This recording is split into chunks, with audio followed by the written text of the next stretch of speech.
चलिए ठीक है, फिर स्टार्ट करते हैं। Good morning everyone. तो ये जो आप लोग देख रहे हो द टॉपिक इज कास्टिंग और फाउंड्री, है ना। आप लोग माइक ऑफ कर लीजिए, कोई एक माइक ऑफ रखना। 1 से 2 स्टूडेंट जिनके आसपास आवाज़ नहीं हो रही है वो लोग अपने माइक ऑन कर लो, बाकी जिसको लगता है कि मेरे आसपास साउंड आ रहा है वो थोड़ा सा माइक ऑफ कर लीजिए, ठीक है।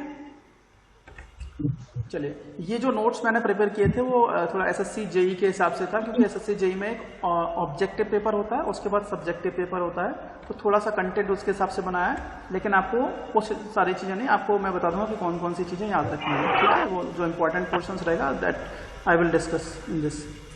तो बाकी सब लोगों को स्लाइड विजिबल है, जो पीडीएफ दिख रही है ना? ठीक है, चलिए। तो हाँ, आप लोग सुन लेना, जहाँ भी मैं क्वेश्चन पूछूँ तो आप लोग बताते चलना मुझे कि हाँ सर अभी प्रॉब्लम हो रही है, अब चीज़ें समझ में आ रही है। तो देखिए, कास्टिंग और फाउंड्री मैंने दोनों लिखा है। क्वेश्चन आपको अगर कास्टिंग से पूछा जाए या फाउंड्री से पूछा जाए, आपका आंसर यही रहेगा। अगर आपसे कोई पूछे डिफाइन कास्टिंग, डिफाइन फाउंड्री, तो आपको इसी हिसाब से आंसर देना है। अच्छा, दूसरा ये डिपेंड करता है कि आप लोगों का जो आंसर रहेगा ना, आप लोगों का आंसर रहेगा क्वेश्चन के हिसाब से रहेगा, मतलब कितने नंबर का क्वेश्चन पूछा गया है। अगर आपको 1 नंबर में कास्टिंग पूछा गया तो आपको 1 नंबर के हिसाब से आंसर देना है। 10 नंबर के हिसाब से कास्टिंग पूछा तो 10 नंबर के हिसाब से पूछा जाएगा। कोई बोलेगा कि डिफाइन कास्टिंग 10 नंबर में, आप बताइए कितना लिखेंगे और क्या क्या चीजें लिखेंगे। अगर आपसे पूछता है हाँ, उस हिसाब से लिखेंगे ना, तो डेफिनेशन हाँ मैक्सिमम 3 पेज का। आप 3 पेज का लिखने के लिए क्या क्या चीजें, क्योंकि कुछ चीजें उसमें इनडायरेक्टली आपको यूज की जाती है, इनडायरेक्टली आपको बताना पड़ेगा, आपको इनडायरेक्टली उसमें आंसर करना पड़ेगा कि भाई अगर आपसे कास्टिंग पूछा जाता है तो आपको इनडायरेक्टली लिखना है। 10 नंबर में पूछा गया तो आपको डेफिनेशन लिखेंगे पहले उसकी, इसके बाद एक डायग्राम बना देंगे अच्छा सा कास्टिंग का सिंपली, उसके बाद उसकी एडवांटेजेस लिख देंगे, डिसएडवांटेजेस लिख देंगे और उसमें कुछ पार्ट के नाम है वो लिख देंगे, तब जाकर के आपका आंसर कंप्लीट हो जाएगा। वहीं अगर आपसे पूछा जाएगा कास्टिंग 1 नंबर में, तो आपको आंसर 1 नंबर से, मतलब उन्हें केवल डेफिनेशन से मतलब है, बाकी और किसी से कोई मतलब नहीं है। एक रफ डायग्राम बना देंगे कास्टिंग का, ठीक है। तो इतना अगर रहेगा तो आप लोग this is your the correct way to answer a question, ठीक है। जितना पूछा जाए उसके हिसाब से आंसर देना, ठीक है। आई थिंक अब इस स्लाइड में अब स्टार्ट करते हैं अपन लोग। तो डेफिनेशन है ये इसकी। और पहली एक बात और कि देखो, आंसर देने के तरीके मैं बताता हूँ कि कभी कभी ना तुम अच्छा लिखते हो उसके बाद भी आप लोगों के नंबर कट जाते हैं, तो इसलिए करते हैं कि कई लोगों की जो आदत होती है, कई स्टूडेंट्स की, वो पैराग्राफ में लिखने की आदत होती है, पैराग्राफ में लिखना, ठीक है। तो आपको पैराग्राफ में नहीं लिखना है, आपको आंसर पॉइंट वाइज देना है। जैसे मैंने कास्टिंग की बात की तो मैंने लिख दिया कास्टिंग। अब कास्टिंग में पहला पॉइंट, दूसरा पॉइंट, तीसरा पॉइंट, चौथा पॉइंट, या तो नंबर दे सकते हो या इस तरीके से एरो लगा करके लिख सकते हो, या बुलेट लगा सकते हैं। यहाँ पे थोड़ा सा बबल इस तरीके से बुलेट लगा कर भी इस तरीके से पॉइंट लगाकर भी लिख सकते हैं, ठीक है। इस तरीके से लिखेंगे तो थोड़ा अच्छा वे माना जाता है आंसर देने का। आंसर देने का थोड़ा अच्छा तरीका है ये, तो आपको उस हिसाब से आंसर देना है, ठीक है। सही, यहीं पे अप्लाई करना है तो किसी भी जगह, हर जगह यही अप्लाई करें? हर जगह ये अप्लाई करोगे आप, देखना आपके मार्क्स में इंप्रूवमेंट देखने को मिलेगा। और टेक्निकल, जब भी टेक्निकल पेपर हो, कोशिश करना इस हिसाब से आंसर देने की, ठीक है। चलिए, तो स्टार्ट करते हैं अपन लोग।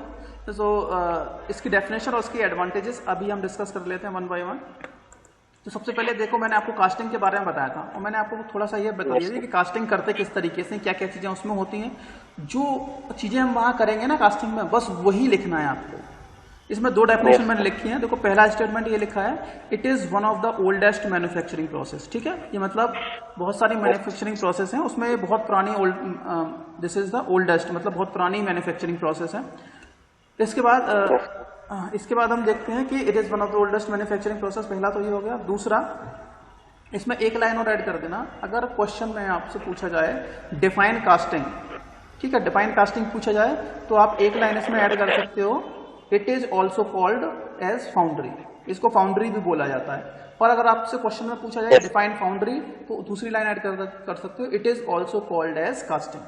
समझ में आया क्या बोलना चाह रहा हूं मैं? yes, चलिए, तो ये है कि पॉइंट बढ़ाने के, मतलब इस तरीके से कितने पॉइंट्स आप इसमें एड अप कर सकते हैं।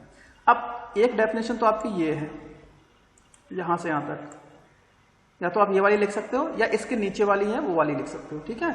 तो मैं दोनों बता देता हूँ, हालांकि ये थोड़ी सी इनकम्प्लीट लग रही है, आगे वाली थोड़ी पूरी कंप्लीट दिखेगी आपको। तो casting is a process of pouring molten metal into a mold or cavity and allowing it to solidify. तो कास्टिंग एक प्रोसेस है जिसमें हम क्या करते हैं, मोल्टन मेटल को पोर करते हैं। किस में पोर करेंगे भाई, एक मोल्ड में या कैविटी में पोर करेंगे, and allowing it to solidify, और इसको सॉलिडिफाई होने के लिए हम इसमें छोड़ देते हैं। ठीक है, तो ये प्रोसेस होती है कास्टिंग। लेकिन ये थोड़ी सी इनकम्प्लीट है, इसमें पूरी डिटेल नहीं दी गई है, तो हो सकता है थोड़े बहुत नंबर कट जाएंगे आपके। ठीक है, दो यद्यपि all metals can be cast but cast iron is widely used for casting. यहां से ऑब्जेक्टिव क्वेश्चन बनने के चांसेस पूरे पूरे हैं कि हालांकि कास्टिंग में हम सारे मेटल को कास्ट कर सकते हैं, लेकिन जो सबसे ज्यादा यूज किया जाता है मेटल कास्टिंग में वो कास्ट आयरन है। तो अगर आपसे पूछा जाए which metal is most commonly used in casting, तो आप क्या लिखोगे, cast iron. You will write cast iron के बाद में। ठीक है, आपको ये ऑब्जेक्टिव में आंसर मिल जाएगा आपको पहले। इतना समझ में आ गया, कोई दिक्कत यहाँ तक? पॉइंट। चलिए अब अगला, ये तो एक डेफिनेशन हो गई, अब अगली वाली डेफिनेशन देख लेते हैं इसकी। अच्छा, कल वाला लेक्चर मैंने लिया था, आप लोगों ने देखा था कि नहीं? तो यूट्यूब पे? हाँ यूट्यूब पे सर। नहीं सर, अभी नहीं देखा मैं। चलो कोई दिक्कत नहीं, आप जब भी टाइम मिले देख लेना, क्योंकि उसमें थोड़ा सा आइडिया हो जाए किस टाइप से क्वेश्चन। हालांकि वो इसके नहीं होंगे, इस सब्जेक्ट के भी हम डिस्कस करेंगे बाद में। एक और सब्जेक्ट होता है, उससे बहुत क्वेश्चन पूछे गए थे, तो मैं उसी से रिलेटेड बता रहा हूँ आपको, है ना? लेक्चर बाद देखूंगा। हाँ देख लेना, कोई दिक्कत नहीं है। ये देख लो पहले, बाद में देख लेना, कोई वो इम्पोर्टेंट बाद में देख लेने के लिए है कि वो एडिशनल वर्क है, अगर आप देखना चाहें तो देख सकते हैं। बाकी ये चीजें आपको लिए अभी प्राइमरी है। इन कास्टिंग, अब देख लो यहां तक समझ में आ गया। अब देखो एक और डेफिनेशन इसकी डिस्कस करते हैं। अब जो मैंने आपको वहां बताया था बस वही यहां बताना हूं। In casting metal is heated up to the desired temperature and converted into liquid form. तो कास्टिंग में क्या करते हैं, मेटल को हम हीट करते हैं एक डिजायर्ड टेम्परेचर तक और इसको लिक्विड फॉर्म में कन्वर्ट कर देते हैं। ठीक है, अब डिजायर्ड टेम्परेचर का मतलब क्या है, what is the meaning of desired temperature? Just wait.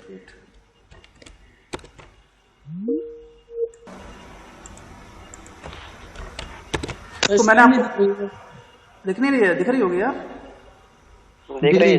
हाँ, तो मैंने आपको एक डेफिनेशन बता दी यहाँ तक। ठीक है, ये बोला था कि कौन सा मेटल हम ज्यादातर यूज करते हैं कास्टिंग में, यहाँ तक हो गया था। अब एक और डेफिनेशन में ये मैंने बोल दिया कि भाई कास्टिंग जो है इसमें मेटल को हम हीट करते हैं डिजायर्ड टेम्परेचर तक and converted into the liquid form. तो डिजायर्ड टेम्परेचर, कोशिश करना अगर दोनों डेफिनेशन आप लिख दो ना तो बहुत सही है, दोनों लिख दो, क्योंकि इतने टफ भी नहीं है, दोनों लिख दोगे तो और अच्छा पूरा क्लियर हो जाएगा। एक रफ डायग्राम बना देना। देखो डिजायर्ड टेम्परेचर का मतलब क्या होता है, भाई मेटल को हम हीट करते हैं डिजायर्ड टेम्परेचर तक and converted into the liquid form. तो डिजायर्ड टेम्परेचर मैंने इसलिए बोला, जैसे अगर मैं कास्ट आयरन की कास्टिंग बना रहा हूँ, कास्ट आयरन से कोई प्रोडक्ट बना रहा हूँ, तो मैं मान लिया कि कास्ट आयरन का मेल्टिंग टेम्परेचर 700 डिग्री सेंटीग्रेड है। ठीक है, 680 के राउंड होता है, 700 डिग्री सेंटीग्रेड। फिर 780 के जो भी है उसके बाद अब वो मेटल जो है लिक्विड फॉर्म में कन्वर्ट होना स्टार्ट हो जाएगा, पिघलना स्टार्ट हो जाएगा। वहीं अगर मैं कास्ट आयरन के बाद एल्यूमिनियम की बात करूं तो वो और कम पे पिघलना स्टार्ट होता है। कॉपर की बात करूंगा तो कॉपर और ज्यादा टेम्परेचर पे पिघलना स्टार्ट होता है। तो डिजायर्ड टेम्परेचर का मतलब है कि जिस मेटल का मेल्टिंग टेम्परेचर जितना है उस हिसाब से हीट अप करेंगे उसको। ठीक है, और हीट अप होने के बाद जो लिक्विड फॉर्म में कन्वर्ट हो जाएगा, और जैसे ही लिक्विड फॉर्म में कन्वर्ट होगा तो क्या करेंगे भाई, अब पहली बात तो ये आती है कि हम उसको लिक्विड फॉर्म में ही कन्वर्ट क्यों कर रहे हैं, क्योंकि हमें मेटल को क्या कराना है, फ्लो कराना है, पोर कराना है, और जब किसी चीज को आप पोर करेंगे तो वो लिक्विड फॉर्म में कन्वर्ट होना जरूरी है। So in casting the metal is heated up to the desired temperature and converted into the liquid form. और जब ये लिक्विड फॉर्म में कन्वर्ट हो जाएगा तो क्या करेंगे, दिस लिक्विड मेटल और molten metal is poured into mould और कैविटी, ऑब्लिक लिख सकते हैं, ऑब्लिक, मोल्ड और cavity where it is solidified. ठीक है, मोल्ड और कैविटी में इसको पोर कर देते हैं और वहां इसको सॉलिडिफाई होने के लिए छोड़ देते हैं। ठीक है, ठीक है। अब यहाँ पे ऐसे भी लिख सकते हो, into an already formed cavity, into an already, पहले से बना ली है हमने, ये भी लिख सकते हैं अगर आपको लिखना है तो। ठीक है, सर दोनों एक साथ sir, into an already formed पहले से बनी हुई कैविटी और मोल्ड,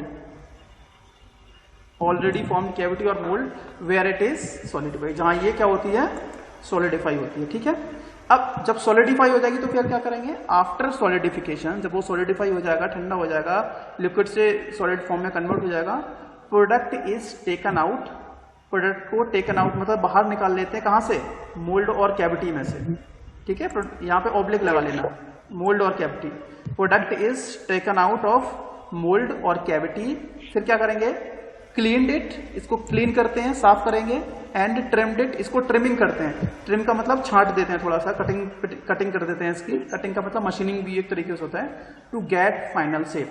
अब कोई मुझे बताएगा कि ट्रिमिंग क्यों कर रहे हैं इसकी, any one of you can answer this question, why it is we are trimming this,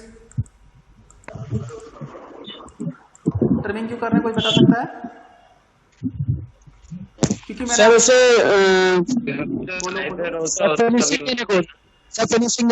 बिल्कुल सही, क्योंकि मैंने आपसे बोला था कि जब कास्टिंग करते हैं तो जो प्रोडक्ट बाहर निकल के आता है वो उतना रफ रहता है, पूरा बहुत रफ रहता है, तो हमें क्या करना पड़ता है, पहले तो उसको क्लीन करते हैं, क्योंकि मिट्टी सैंड में बनता है तो उतना मतलब थोड़ा सा डर्टी टाइप का रहेगा, तो उसको क्लीन करेंगे, साफ करेंगे, उसके बाद उसको ट्रिमिंग करेंगे, मशीनिंग करेंगे, जिससे कि हमें फाइनल शेप आपकी मिल जाएगी, ठीक है। This is what we are saying casting. Casting में इतना लिखना है बहुत है, जो चीज हम कर रहे हैं बस अपने माइंड, जरूरी नहीं है कि जो लाइन मैंने लिखी है, जो सेंटेंस मैंने लिखे हैं वही यूज करना है, आपकी माइंड में जो चीज आ रही है, आपको जो चीज समझ में आई है, जो चीज समझ में आई आपको बस वो लिख देना है, मतलब सेम होना चाहिए। आप जो बात कास्टिंग के बारे में कहना चाह रहे हैं आप बस समझा दें हमें, बस ये मैंने इसलिए बताया कि आपको लिखने का थोड़ा सा आइडिया हो जाए कि किस तरीके से लिखना है, ठीक है। ये नहीं बोल रहा कि आप डिक्टो यही छापना है, कॉपी पेस्ट करना है, बिल्कुल नहीं, आपको जो समझ में आया उसके हिसाब से आप आंसर करें, कोई दिक्कत नहीं, ठीक है। चलिए अब देखते हैं कास्टिंग की क्या एडवांटेजेस हैं और क्या डिसएडवांटेजेस हैं। कोई भी प्रोसेस हम यूज करेंगे भाई, हर एक प्रोसेस का अपना एक एडवांटेज होता है और अपना एक डिसएडवांटेज होता है, तो अभी हम डिस्कस करेंगे एडवांटेजेस उस कास्टिंग के जो हम ये कर रहे हैं, what are the advantages of casting. Casting से कोई प्रोडक्ट बनाएंगे तो उसकी क्या एडवांटेज है वो पढ़ लेते हैं। पहला है it is the cheapest process for mass production, mass MASS आएगा, MASS मास प्रोडक्शन, ठीक है। मास प्रोडक्शन में क्या है, ये चीपेस्ट प्रोसेस है, चीपेस्ट का मतलब होता है सबसे सस्ती प्रोसेस है, क्यों, अब इसीलिए हम इसको यूज करते हैं, क्योंकि मास प्रोडक्शन, अब it is the cheapest process for mass production. अब पहले समझ लेते हैं मास प्रोडक्शन क्या होता है, व्हाट इज मास प्रोडक्शन। देखो मास का मतलब होता है बहुत सारी क्वांटिटी में, बहुत सारे नंबर्स में किसी प्रोडक्ट को बनाना। अगर आप किसी प्रोडक्ट को बहुत सारे नंबर्स में बना रहे हैं तो वो कौन सा प्रोडक्शन होता है, that is called mass production, ठीक है। जैसे मैंने बोला कि आपको बहुत सारे नेल्स बना लें, कील समझते हो, दीवार में ठोकते हैं जो, यस सर, यस। तो अगर आप ऐसा तो नहीं है कि एक कील बनाओगे, लाखों में बनाते हैं कील्स जो होती हैं, हजारों लाखों में बनाते हैं, तो जब कोई प्रोडक्ट बहुत सारे नंबर्स में बनाया जाता है तो उस प्रोडक्शन को क्या बोलते हैं, मास प्रोडक्शन, ठीक है। आगे समझ लो, मास MASS मास प्रोडक्शन, जब कोई प्रोडक्ट को बहुत सारे नंबर्स में बनाया जाता है, it is called mass production. तो मास प्रोडक्शन के लिए बहुत अच्छी प्रोसेस है। दूसरा, it is the best process to produce the products of intricate, INTRICAT, intricate of नहीं आएगा यहाँ पे, और आएगा, इंट्रिकेट और ऑफ नहीं आएगा, और आएगा, और कॉम्प्लेक्स शेप। तो ये जो प्रोसेस है वो इंट्रिकेट शेप या कॉम्प्लेक्स शेप, जटिल शेप जो होती हैं थोड़ी सी, उनको बनाने के लिए बेस्ट प्रोसेस है। अब कोई बताएगा क्यों बेस्ट प्रोसेस है कॉम्प्लेक्स शेप को बनाने के लिए?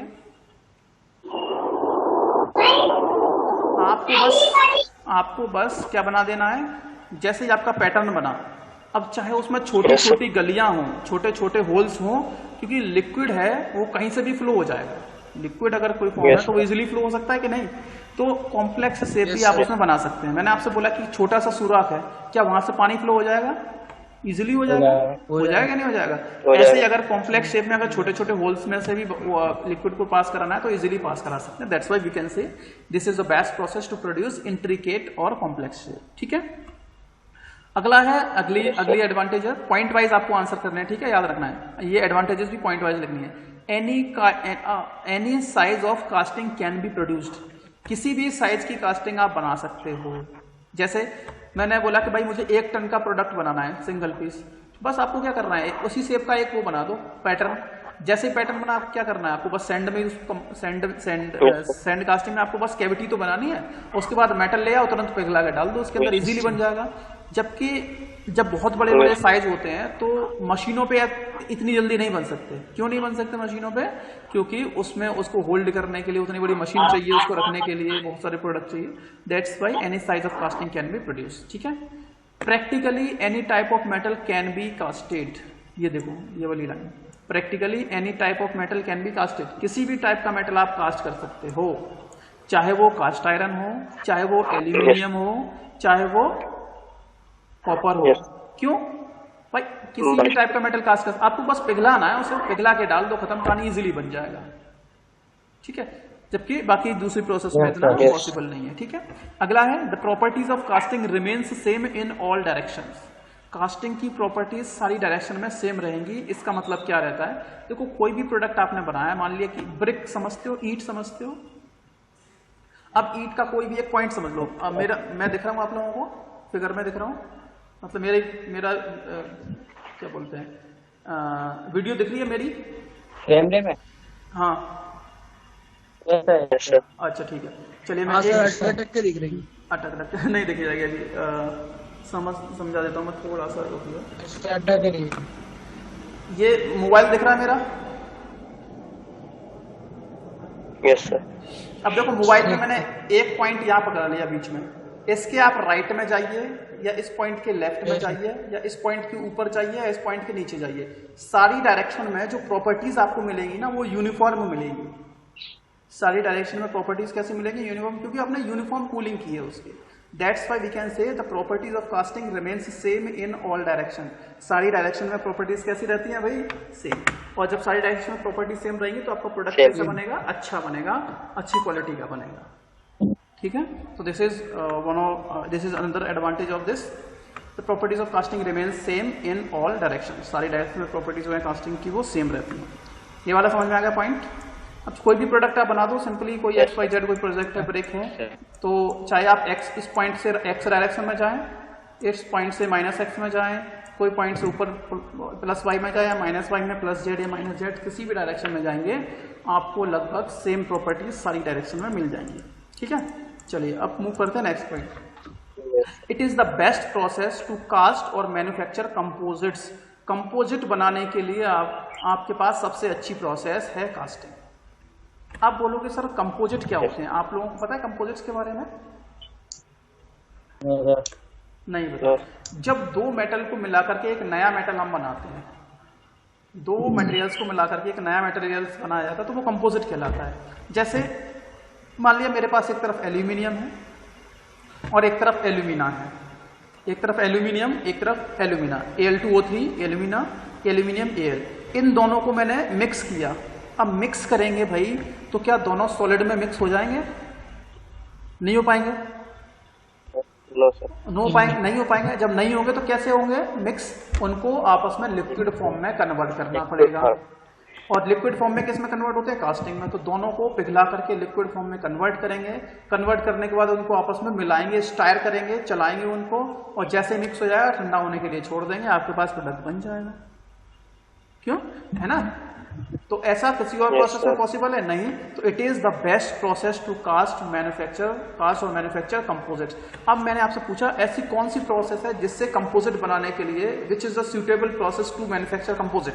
तो आपके पास मैंने पूछा मशीनिंग, फोर्जिंग, कास्टिंग, और मैंने बोल दिया एक और कोई प्रोसेस बोल दिया। ठीक है, तो आपके लिए आपका correct option will be casting, क्योंकि कास्टिंग से बनाया जा सकता है। ठीक है, ठीक है। अब लास्ट पॉइंट है, it provides large range of properties. Large range of properties हमें इससे मिल सकती हैं। इसका मतलब क्या होगा? चलिए मैं समझा देता हूं आप लोगों को। लार्ज रेंज ऑफ प्रॉपर्टीज का मतलब है कि एक प्रोडक्ट जो आप बना रहे हो, उस प्रोडक्ट में अलग अलग टाइप की प्रॉपर्टीज आप इनबिल्ट कर सकते हैं। जैसे मैं अगर आपको बताऊं कि एक ऑब्जेक्ट है, कास्टिंग में जमीन में जहां भी आपने कास्ट किया है उसको मटेरियल पोर किया और वहीं ठंडा होने के लिए छोड़ दिया है, और एक प्रोडक्ट था मटेरियल थोड़ा सा सॉलिडिफाई हुआ और सॉलिडिफाई होने के बाद आपने कैविटी को तोड़ा और तोड़ करके मेटल को बाहर रख दिया। तीसरा हुआ, मैंने प्रोडक्ट लिया, जैसे थोड़ा सा सॉलिड हुआ उसको तुरंत पानी में डिप कर दिया। ठीक है, तीन चीजें मैंने बताई। पहले तो मेटल को वहीं छोड़ दिया ठंडा होने के लिए जहां पर वो है, अंदर सैंड के अंदर। दूसरा, उसको तोड़ करके एयर में ठंडा होने के लिए छोड़ दिया। और तीसरा, उस मेटल को मैंने पानी में डाल करके ठंडा किया। तीनों प्रोसेस में बताइए क्या मेटल के अंदर सेम प्रॉपर्टीज मिलेंगी? क्या कास्टिंग के अंदर सेम प्रॉपर्टी मिलेंगी क्या आपको, या अलग अलग मिलेंगी? अलग अलग मिलेंगी। अलग अलग मिलेंगी। जिस तरीके से मैंने आपसे बोला कि एक चीज और बोल दूं, मैंने आपसे बोला कि भाई आलू है, आलू पोटैटो सब जानते हैं। मैंने बोला कि आलू को आपने बॉईल किया है, एक तो आलू को सर आवाज अटक रही है बहुत आप। अच्छा ठीक है, सुनो सर, मैंने आपसे बोला सर आवाज नहीं आ रही। अभी आ रही है? हाँ सर आ रही है, रुक रुक के आ रही है। अच्छा चलिए, तो आलू को मैंने बोला कि आलू को आपको उबालना है, ठीक है, उबाल दिया आपको। एक बार मैंने आपको बोला कि आलू को रोस्ट करना है, तब अब दोनों तरीके से आलू क्या है, आलू की स्टेट चेंज हो चुकी है ना, तो दोनों जो आलू आपने एक बार बॉईल करके लिया है और एक आलू जो आपने भून के लिया है, दोनों आलू का क्वालिटी जो खा के देखोगे तो क्वालिटी में चेंज होगा कि नहीं होगा, प्रॉपर्टीज में चेंज होगा। तो वही सारी चीजें बिल्कुल, तो कास्टिंग में हम यही सारी चीजें large range of properties inbuilt कर सकते हैं मेटल के अंदर, ठीक है। तो आज के लिए यहीं छोड़ते हैं, थोड़ा सा मुझे इम्पोर्टेंट काम है, इसके बाद हम लोग बाद में डिस्कस करते हैं। और बाकी अभी आप लोग हाँ